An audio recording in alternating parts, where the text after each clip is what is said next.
Students, IT online classes में आपका स्वागत है। मेरा नाम है छाया गौतम और जैसा कि आप सभी जानते हैं कि मैं एम्प्लॉयबिलिटी स्किल्स पढ़ाती हूँ आपको इस चैनल पर।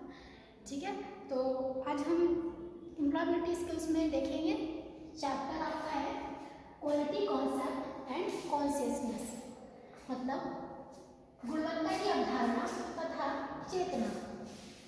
इस चैप्टर में सबसे मेन चीज़ जो है आपकी कि क्वालिटी क्या है। पहले तो आप क्वालिटी को समझेंगे कि क्वालिटी क्या है। ठीक है, क्वालिटी की डेफिनेशन से जानेंगे, फिर आप क्वालिटी को कैसे मेंटेन कर सकते हैं, बनाए रख सकते हैं, क्योंकि आपको पता है कि क्वालिटी की कितनी महत्वता है आपके जीवन में। आप कोई भी प्रोडक्ट खरीदते हैं, ठीक है, वो आप चाहेंगे कि आपको उसमें बेहतर क्वालिटी मिले। अगर कोई भी वस्तु है आपकी, एक वस्तु आपकी 300 की आ रही है और एक 350 की आ रही है, अगर 300 वाली की क्वालिटी 350 वाली से थोड़ी लो है तो आप कभी वो प्रोडक्ट नहीं खरीदेंगे, आप 350 रुपये वाली चीज़ खरीदेंगे। ठीक है, क्योंकि उसकी क्वालिटी बेहतर है। अदरवाइज अगर आपके पास ऐसी भी चीज़ें आती है जिसके प्राइस में कुछ बहुत ज़्यादा अंतर नहीं होता है लेकिन क्वालिटी में अंतर होता है, ठीक है, तो आप किसको प्रेफर करते हैं? आप हाई क्वालिटी की चीज़, कोई भी वस्तु हाई क्वालिटी की लेना पसंद करते हैं। ठीक है, तो पहले हम जानेंगे कि आखिर क्वालिटी है क्या। ठीक है, तो क्वालिटी की कई सारी डेफिनेशंस हैं जो हर एक इंजीनियर ने अपनी अलग अलग डेफिनेशन दी है। पहले तो हम देखेंगे कि ऑक्सफोर्ड डिक्शनरी के अनुसार आपकी क्या डेफिनेशन है। देखो, ऑक्सफोर्ड डिक्शनरी के अनुसार आपकी उत्कृष्टता, मतलब क्वालिटी की डेफिनेशन क्या है? उत्कृष्टता की हद, यानी कि डिग्री ऑफ एक्सीलेंस। आपका प्रोडक्ट जो है ना, कितना एक्सीलेंस है, कितना एक्सीलेंट बना हुआ है। ठीक है, जो आप प्रोडक्ट बना रहे हो उसमें कितना, मतलब कितना उत्कृष्ट है। अगर दूसरे लोगों के कंपैरिजन में आपके द्वारा बनाया गया वही प्रोडक्ट कितना ज़्यादा क्वालिटीफुल है। ठीक है, तो कितना उसका मतलब कितनी उत्कृष्ट का मतलब तो आप समझ ही रहे होंगे ना कि कितना एक्सीलेंट है। ओके, फिर आपके ये एडवर्ड्स डेमिंग के अनुसार इन्होंने अपनी डेफिनेशन दी है। ये एक अमेरिकन इंजीनियर इनके अनुसार क्या है? गुणवत्ता का उद्देश्य उपभोक्ता की वर्तमान और भविष्य की जरूरतें होना चाहिए। इन्होंने गुणवत्ता को कैसे प्रदर्शित किया? उन्होंने बताया कि जो क्वालिटी है वो आपका कि उपभोक्ता, मतलब कि जो कंज्यूमर है उसकी वर्तमान में क्या एक्सपेक्टेशन है, क्या जरूरत है और भविष्य में क्या जरूरत है, इसको ध्यान में रखते हुए आप प्रोडक्ट बनाते हो और उसकी क्वालिटी कैसी होनी चाहिए? कंज्यूमर की वर्तमान और भविष्य की, ठीक है, प्रेजेंट और फ्यूचर की जरूरतों के अनुसार होनी चाहिए। ठीक है, फिर आपके आ जाता है ये फिलिप क्रॉस्बी के अनुसार। इन्होंने क्या डेफिनेशन दी है गुणवत्ता की? कि गुणवत्ता जरूरतों के अनुरूप होती है। ठीक है, और जो आपके ये डॉक्टर जे.एम. जूलर, इनके अनुसार क्या है? गुणवत्ता उपयोग की योग्यता है। ओके, फिर इसी कॉन्टेक्स्ट में हम आगे बढ़े तो आईएसओ के अनुसार, आईएसओ ने क्या किया है? आईएसओ ने भी अपनी क्वालिटी की डेफिनेशन दी है। ठीक है, अब आईएसओ क्या है ये तो आपको मैं पिछली क्लासेस में बता चुकी हूँ। आईएसओ इंटरनेशनल स्टैंडर्ड ऑर्गेनाइजेशन, अंतर्राष्ट्रीय मानक संगठन, जो हर एक कहेंगे कि हर एक चीज के लिए, हर एक वस्तु के लिए एक अलग से स्टैंडर्ड फिक्स करता है। ठीक है, एक मानक निर्धारित करता है, वो है आपका आईएसओ। अब आईएसओ ने क्वालिटी की डेफिनेशन क्या बताई है? आईएसओ ने क्वालिटी की डेफिनेशन बताई है गुणवत्ता बराबर प्रदर्शन बटे उम्मीद। ठीक है, हिंदी में अगर बोले तो Q बराबर P/E। यहाँ जहाँ पे Q क्या है आपका? क्वालिटी है, P आपका क्या है? परफॉर्मेंस है, E क्या है आपका? एक्सपेक्टेशन, आप प्रोडक्ट से क्या उम्मीद रख रहे थे, ठीक है, कि कैसा बनके तैयार होगा और प्रोडक्ट किस तरीके का बनके तैयार होगा। ठीक है, तो यहाँ पे आपसे आईटीआई में कैसे पूछते हैं? आईटीआई में ज्यादातर मतलब यहीं से क्वेश्चन आता है। आईएसओ के अनुसार जो आपकी क्वालिटी की डेफिनेशन दी गई है उसमें पूछते हैं आपका ये इस तरीके से फॉर्मूला लिख देंगे। फॉर्मूला क्या है? मतलब इस तरीके से डेफिनेशन लिख देते हैं फॉर्मूले के फॉर्म में, और तीन चार तरीके से इस तरीके से इसको फॉर्मेट को चेंज करके 4 ऑप्शन आपको दे देंगे। ठीक है, उसमें आपको सही ऑप्शन को चूज करना होता है। ठीक है, तो अगर आप देखेंगे ये वाला जो है आपका फॉर्मूला, जो भी जिस भी ऑप्शन में सेट बैठा होगा उसको टिक करेंगे। ठीक है, Q बराबर P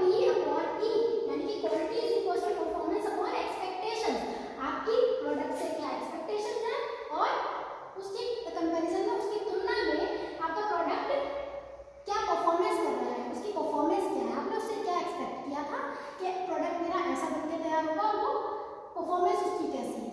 ओके, तो इसको अगर हम इस फॉर्मेट में भी लिखेंगे भाई, ठीक है, अगर हम इनको यही छोड़ दो और इसको नहीं ले आए ऐसा मल्टीप्लाई में चला जाएगा, ठीक है, तो ये भी इसका डेफिनेशन सही हो जाएगी, ठीक है। तो वो ऑप्शन पर डिपेंड करता है कि आपको ऑप्शन किस तरीके से दे रखे हैं, ठीक है। बस आपको क्या समझना है, आपको ये समझना है कि क्वालिटी आपकी क्या होती है। क्वालिटी आपकी एक्सपेक्टेशंस की तुलना में, उम्मीदों की तुलना में, और जो आपका प्रोडक्ट बनके तैयार हुआ है उसकी परफॉर्मेंस क्या है, ठीक है। क्या आपने देखा, आपने एक्सपेक्ट किया था कि प्रोडक्ट हमारा इतना सुंदर बनके तैयार होगा, इतनी क्वालिटी होगी उसमें, ये आपकी सोची हुई चीज थी ना। अब एक्चुअल में जो आपका प्रोडक्ट बनके तैयार हुआ है तो कितना यहाँ पे सस्टेन कर रहा है, मतलब कितना आपने एक्सपेक्ट किया था उसके कंपैरिजन में कितना सिमिलैरिटीज है उसमें, एक्चुअली में ये चीज दिखा रहा है, ठीक है। तो आप लोग सभी अगर चाहो तो इसका स्क्रीनशॉट ले लो, ठीक है। अच्छा, सभी ने स्क्रीनशॉट ले लिया। अच्छा, अगर आपका ये क्यू जितना ज्यादा होगा, ठीक है, क्यू मतलब जितना ज्यादा होगा उतना ही प्रोडक्ट आपका बेहतर माना जाएगा और उतना ही आपसे कस्टमर आपका क्या होगा, खुश होगा, क्योंकि प्रोडक्ट आपका क्या है, कस्टमर को सेटिस्फाई कर पा रहा है, ठीक है। अच्छा, अब नेक्स्ट पे हम देखेंगे कि क्वालिटी के प्रभाव क्या पड़ते हैं। अब क्वालिटी का प्रभाव, अगर प्रभाव की बात की जाए तो सारा तो खेल आपका क्वालिटी का ही है। अगर प्रभाव की बात की जाए, अभी देखो आप जैसे आपने देखा, अभी मैंने स्टार्टिंग में ही बताया था कि कोई कंपनी है, वो एक तरीके का प्रोडक्ट बना रही है, मान लो साबुन बना रही है, ठीक है।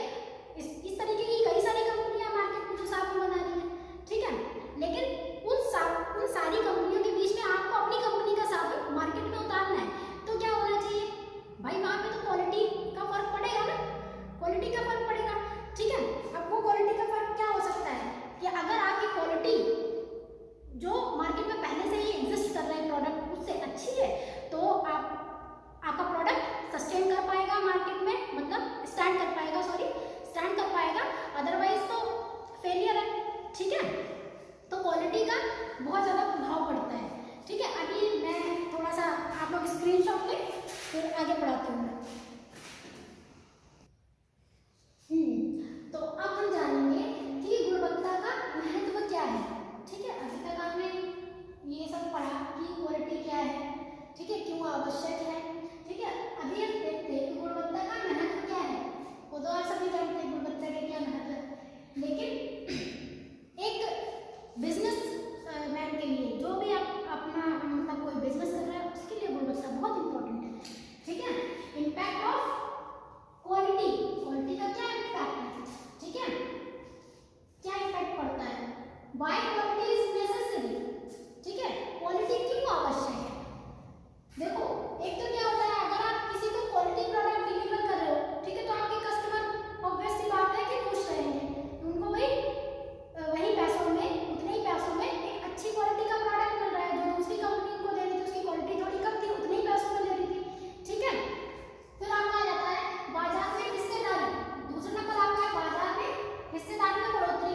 इसका मतलब ये है कि जो आपका प्रोडक्ट जो है वो उसमें हाई क्वालिटी का होगा, वो उसमें क्वालिटी ज़्यादा होगी, तब क्या होगा, आप मार्केट में स्टैंड कर पाएंगे, ठीक है, कि मार्केट में आपकी हिस्सेदारी बढ़ेगी, ठीक है।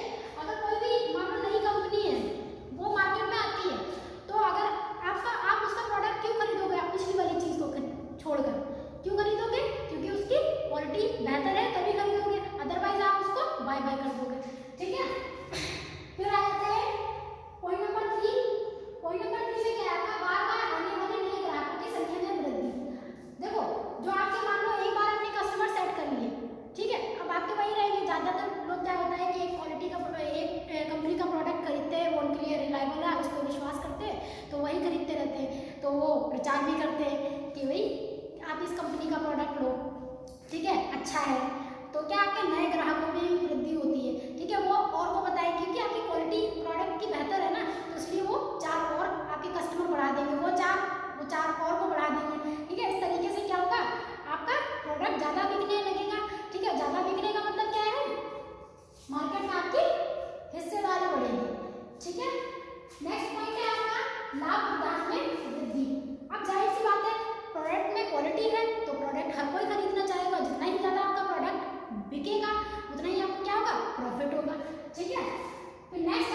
वैश्वीकरण में प्रवेश। सबसे इम्पोर्टेंट बात, आप अपने कोई प्रोडक्ट आप बनाते हो, अपने देश में उसकी बिक्री होती है, ठीक है, लेकिन जो इंटरनेशनल लेवल पे या मतलब ये यूँ कहो कि ग्लोबलाइज ऑल पूरे ग्लोब में अगर आपको अपना प्रोडक्ट बेचना है तो क्या करना होना चाहिए, उसकी क्वालिटी होनी चाहिए ना अच्छी।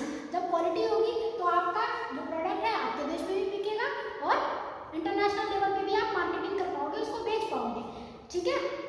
तो वैश्वीकरण में प्रवेश आपका, आप वैश्वीकरण में कब प्रवेश हो सकते हैं, आपका प्रोडक्ट जो है ग्लोबलाइजेशन में कब जा सकता है, तब उसकी क्वालिटी बेहतर हो, तभी तो आपके यहाँ के लोग जो है उस प्रोडक्ट को इस्तेमाल कर रहे हैं और अदर कंट्री के भी लोग इस्तेमाल कर रहे हैं। क्यों? क्योंकि उसमें क्वालिटी है अच्छी, ठीक है, इसलिए।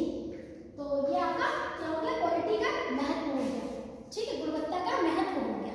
ओके, अभी हम क्या देखेंगे, नेक्स्ट है आपका कि गुणवत्ता के आयाम, ठीक है, गुणवत्ता के आयाम कौन कौन से हैं, डायमेंशंस ऑफ क्वालिटी।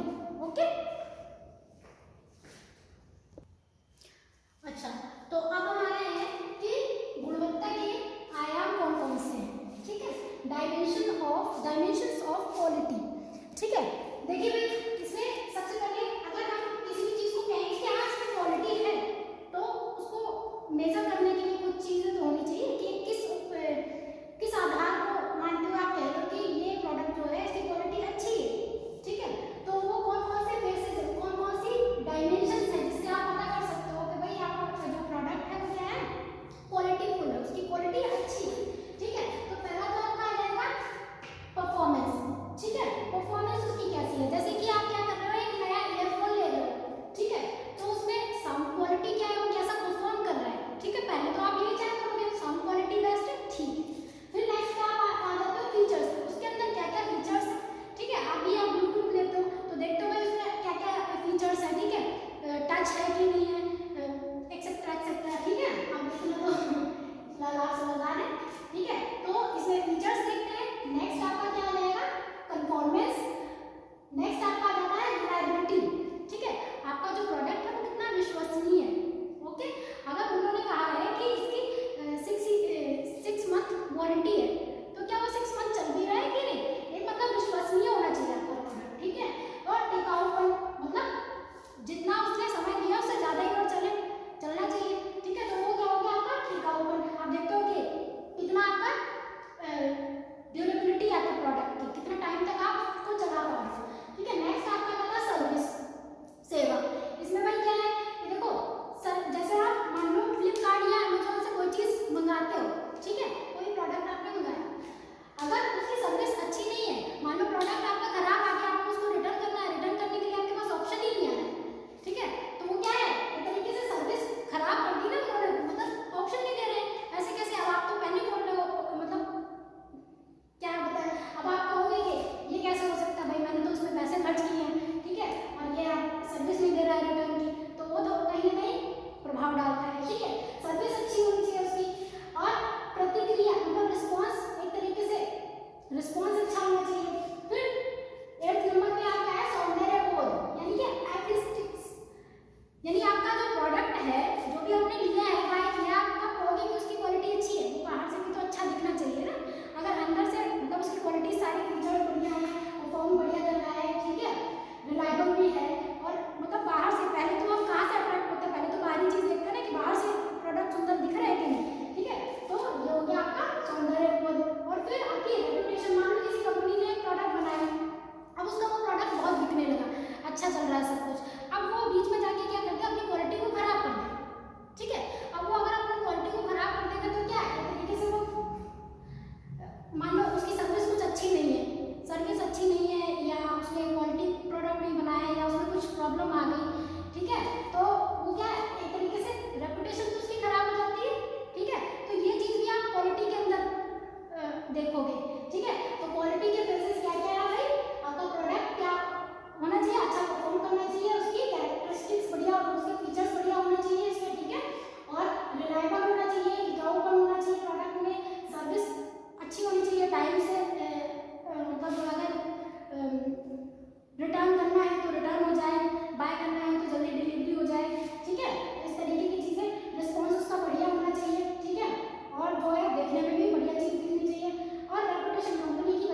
डिजाइन, कि भाई आपने जो प्रोडक्ट बना के रखा है, बनाया हुआ है, ठीक है, उसकी डिजाइन की क्या गुणवत्ता है, ठीक है।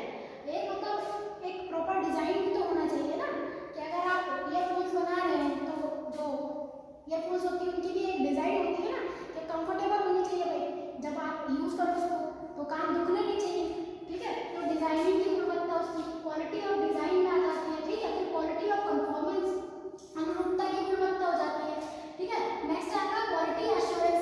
अब जैसे ये क्वालिटी एश्योरेंस में क्या हो गया भाई कि आप जैसे कोई प्रोडक्ट बना रहे हो, ठीक है, अब आपने पहले तो सही बना रहे हो और आपको अपने कस्टमर को ये विश्वास भी तो दिलाना है ना कि हम आगे भी इसी क्वालिटी का प्रोडक्ट बनाते रहेंगे। आप भविष्य में अगर ये ईयरफोन खराब हो जाने के बाद में दूसरी ईयरफोन लेते हो तो इसी क्वालिटी की आपको मिलेगी, उस क्वालिटी में कोई कॉम्प्रोमाइज नहीं किया जाएगा, ठीक है। तो एक तरीके से क्या हो गया आपका गुणवत्ता आश्वासन हो गया, ठीक है। फिर आ जाता है आपका क्वालिटी कंट्रोल, कि क्वालिटी कंट्रोल में क्या होता है, वही चीज जो अभी मैंने बताया कि ये जो आश्वासन दिलाते हैं उस पर काम भी तो करना है भाई, ठीक है। तो गुणवत्ता नियंत्रण का मतलब है कि जो जिस क्वालिटी का प्रोडक्ट आपने एक बार बना के मार्केट में पेश किया, जिसको ग्राहकों के द्वारा पसंद किया गया है, आप उस क्वालिटी को मेंटेन रखिए, ठीक है।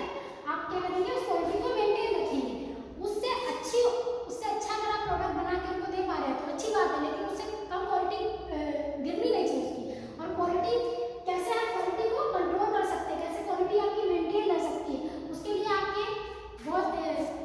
आपके पास 7 क्वालिटी रूल्स होते हैं, ठीक है। पहले तो आप लोग ये लिख लेंगे, उसके बाद में आपको बताऊंगी मैं क्वालिटी कंट्रोल के 7 रूल्स वो कौन कौन से हैं, ठीक है। तो स्टूडेंट्स आपके सामने ये 7 क्वालिटी कंट्रोल टूल्स मैंने लिख दिए, ठीक है। अभी जैसे कि आपने देखा था कि क्वालिटी की क्या क्या कैरेक्टरिस्टिक्स है, उस पर आपने लास्ट पढ़ा था कि क्वालिटी कंट्रोल, ठीक है। और क्वालिटी कंट्रोल, तो क्वालिटी जो है, किसी क्वालिटी का प्रोडक्ट जिस क्वालिटी का बना रहे हो क्वालिटी मेंटेन रहे, वो कैसे रहेगी, उसके लिए आपको कुछ काम तो करना पड़ेगा ना, तो कुछ तरीके तो अपनाने पड़ेंगे ना, कि जिससे क्वालिटी आपकी क्या है, मेंटेन है, जिस क्वालिटी की आपकी चीज बन रही है वही क्वालिटी रहे, उससे खराब ना पहुंचे, ठीक है, उससे खराब ना हो जाए। तो आपको क्या करना पड़ता है, आपको कुछ टूल्स अपनाने पड़ते हैं, जिससे आप क्या करते हो, अपनी क्वालिटी को मेंटेन रख सकते हो, ठीक है। तो यहाँ पे आपसे आईटीआई में ये क्वेश्चन यहाँ से पूछ लिया जाता है कि 7QC का मतलब बताइए, या 7QC का निम्नलिखित में से कौन सा है, ठीक है। तो 7 क्वालिटी टूल्स, यहाँ पे QC का मतलब है कि 7 क्वालिटी कंट्रोल, ठीक है, 7 क्वालिटी कंट्रोल टूल्स, ओके। गुणवत्ता के साथ साधन, ये एक कोरो इशिकावा नाम के एक व्यक्ति है, जापान के थे, उन्होंने ये बताया था कि आप 7 क्वालिटी टूल्स के द्वारा आप 97% तक अपनी क्या कमियों को रिड्यूस कर सकते हो, दूर कर सकते हो, ठीक है। तो वो कौन कौन से साधन हो जाए, कौन कौन से तरीके हैं आपकी क्वालिटी को मेंटेन रखने के। एक तो आप क्या, चेकशीट हो गया, चेकशीट से भी करते हैं, ठीक है। एक हिस्टोग्राम हो गया, एक पैरेटो चार्ट हो गया, ठीक है, एक कॉजल इफेक्ट डायग्राम हो गया। अब कॉजल इफेक्ट डायग्राम को इशिकावा ने बनाया था, तो इसलिए इसको इशिकावा डायग्राम भी कह देते हैं। इसी का आपका फिशबोन भी नाम रख दिया गया, क्योंकि इसका भी जब आप आगे पढ़ेंगे तो देखेंगे इसका जो डायग्राम बनके आता है मछली के उसके बोन के आकार का आता है, तो इसलिए इसको नाम लिख दिया गया, इसका रख दिया गया फिशबोन डायग्राम, ठीक है। फिर पांचवा आपका स्ट्रैटिफिकेशन, स्कैटर